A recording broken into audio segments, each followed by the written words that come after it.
ان سے وہ ذرا بیان کر دیں مختصر کہ اگر نو کانفیڈنس موو عامر صاحب آتی ہے اگینسٹ دا پرائم منسٹر تو اس کا طریقہ کار کیا ہوتا ہے، نمبر 1.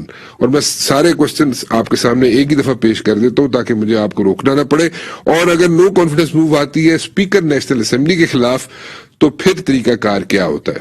جی عامر صاحب. جی بالکل، سب سے پہلے وزیر اعظم صاحب کی ہم بات کر لیتے ہیں. اگر ان کے خلاف ووٹ آف نو کانفیڈنس آتی ہے تو یہ آرٹیکل 95 ہے آئین کا، جس کے تحت یہ ووٹ آف نو کانفیڈنس لائی جائے گی.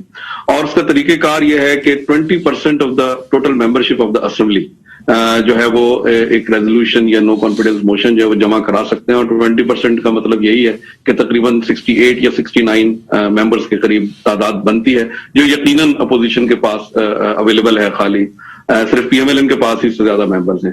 لیکن جب یہ موشن جمع ہو جائے گی اسمبلی سیکریٹریٹ میں تو اس کے بعد 3 سے 7 دن کا ٹائم ہوگا اسپیکر کے پاس. یعنی 3 دن سے پہلے اس پہ ووٹ نہیں ہو سکتا اور 7 دن کے بعد ووٹ نہیں ہو سکتا. تو اگر اس کو میکسیمم ڈیلے کیا جا سکتا ہے تو وہ 7 دن ہی کیا جا سکتا ہے. جس دن ایجنڈے پر یہ موشن ہوگی اس دن اور کوئی آئٹم جو ہے وہ ایجنڈے پر نہیں ہوگا. اور اس میں سب سے پہلے جو اسپیکر ہیں اس کی ایڈمیسیبلٹی کے حوالے سے ایک دفعہ پھر ہاؤس کے اندر آ کر یہ اعلان کریں گے کہ ایک ووٹ آف نو کانفیڈنس آئی ہے لیڈر آف دا ہاؤس کے خلاف، جن کو وزیر اعظم بھی کہتے ہیں. اور جو ممبرز اس موشن کے حق میں ہیں وہ کھڑے ہو جائیں.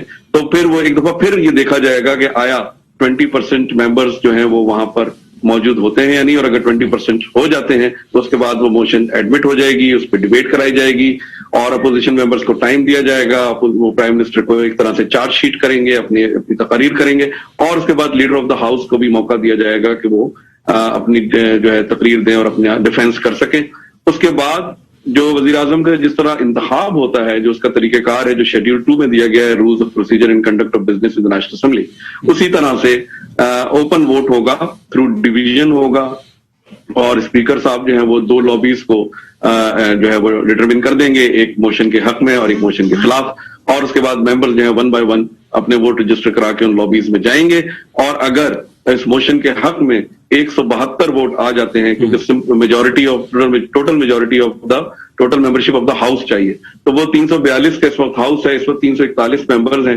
تو 172 ممبرز چاہیے اپوزیشن کو اس اپنی موشن کو کامیاب کرنے کے لیے. اسی طرح اسپیکر کے خلاف بھی ان کو اتنے ہی ممبرز چاہیے، لیکن اسپیکر کے خلاف موشن جمع کرانے کے لیے آپ کو 86 ممبرز کی ریکوائرمنٹ ہے، جو 1/4 بنتے ہیں.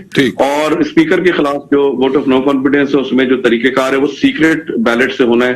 یہی ایک واضح فرق ہے پرائم منسٹر اور اسپیکر کے خلاف اگر عدم اعتماد کی تحریک آتی ہے. ایک سوال ہے چھوٹا سا، ڈیفیکشن کلوز اگر اسپیکر کے خلاف پہلے نو کانفیڈنس موو آتی ہے تو ڈیفیکشن کلوز لگ سکے گا؟ کیا وہ لوگ آئیڈینٹیفائی ہو سکیں گے جو لوگ obviously سیکرٹ بیلٹنگ ہے تو آئیڈینٹیفائی ہو سکیں گے؟ اس میں پہلی بات تو یہ ہے کہ اسپیکر کے خلاف 63A جو ہے جو ڈسکوالیفیکیشن ہے وہ اپلیکیبل ہی نہیں. اس کے لیے 3 جو آئین کے اندر شرائط دی گئی ہیں، اس میں صرف پرائم منسٹر کے خلاف ووٹ آف کانفیڈنس یا نو کانفیڈنس ہے، آئینی ترمیم ہے اور بجٹ ہے. اس کے علاوہ ووٹنگ پر آرٹیکل 63A نہیں ہوتا. دوسری بات ایک اور میں واضح کرنا چاہ رہا ہوں، اگر آپ اس پروسیجر کو اگر آپ پڑھیں تو اس میں جو طریقہ کار دیا ہوا ہے ممبر کو ڈسکوالیفائی کرنے کا وہ بھی کافی لینتھی پروسیس ہے. یہ تقریباً 3 مہینے پر محیط ہے. اگر پی ٹی آئی کے کچھ ممبرز ڈیفیکٹ کرتے بھی ہیں تو اس میں جب پارلیمنٹری لیڈر اس کے خلاف ریفرنس بھیجے گا اسپیکر کو اور اسپیکر بھیجے گا الیکشن کمیشن کو اور اس کے بعد پھر سپریم کورٹ کے پاس بھی رائٹ آف اپیل ہے. تو ایک بڑا لمبا پیریڈ ہے اور میرا خیال ہے اپوزیشن نے یہ ساری کیلکولیشنز کی بھی ہوں گی جو وہ اعتماد نظر آ رہے ہیں. ٹھیک ہے.